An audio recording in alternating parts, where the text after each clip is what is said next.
Okay, so there's some free money out there that people have been slamming the door on, a tax break that around a third of eligible homeowners have not filed for. WMAR 2 News' Mallory Safaste tells us about the Homestead Tax Credit and what you need to do to start instantly saving money, because if it matters to you, it's a matter for Mallory.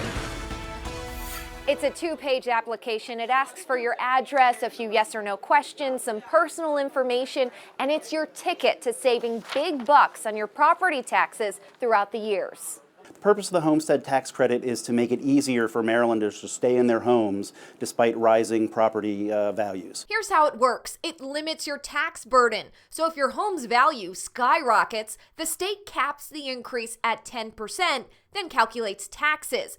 But jurisdictions set lower caps. Like in Baltimore City, you won't pay more than 4% in annual increases. In Arundel, it's down to 2%. It can be anywhere from a few dollars to tens of thousands of dollars in tax burden if you have a very expensive home and home values have gone up precipitously in the previous year. This bonus has been in place since the 70s. Even so, a number of people still don't know about it. They didn't even know we could apply for it. No, I wasn't aware. How long have you lived here? Since July of 1990. And have you heard of the Homestead Tax Credit? Maybe vaguely or just recently. Chick Viditz and Wendy Fishbein are among the roughly 487,000 in the state, or a third of potentially eligible homeowners who do not have a Homestead Tax Credit application on file. We randomly found them searching property tax records and compared them to their neighbors. I mean, $400, that's pretty significant. That's a lot, sure. In the last 3 years, Chick's next door neighbor saved $773 on county property taxes. If Chick had the credit, he would have saved over $1,000. Well, everybody out there, I've totally been stupid here, so blowing a chance to save a lot of money. And Wendy could have saved around $150. Yes, I was surprised, yeah.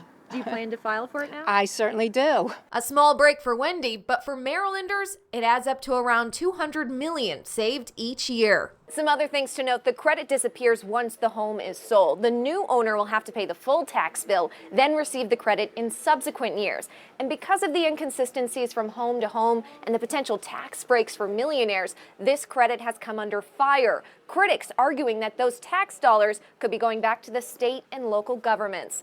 My take: as long as it's around, apply for the credit, and sooner rather than later. It's really simple to check if you have an application on file. Just go to the state's Real Property Search website, put in your address, and scroll down to Homestead Application Information. It's a one-time application. Fill it out, then watch your savings grow. And there are limits to who can get the credit. Corporations are exempt, and you must be your primary. It must be your primary residence. Mayor Jack Young recently was found to have claimed 2 properties as his primary residence. He said he plans to return the $1,000 he received as a credit. Director Higgs said the state has an audit team that reviews applications on an ongoing basis. But they rely on people self-reporting, which may have been part of what got the mayor into a little bit of trouble there. But again, he says he's going to pay that back. Mallory has links to the state's website where you can check the status of your application. That's all up on our website. Check under the Matter from Mallory section. And by the way, if you've got a matter from Mallory, she'd love to hear from it. You can email her at mallory@wmar.com or just find her on the social media. She's on Twitter. She's on Facebook. She's all over the place. Send her a message. 6:48 right now. Let's send it over to Chief Meteorologist Lynette.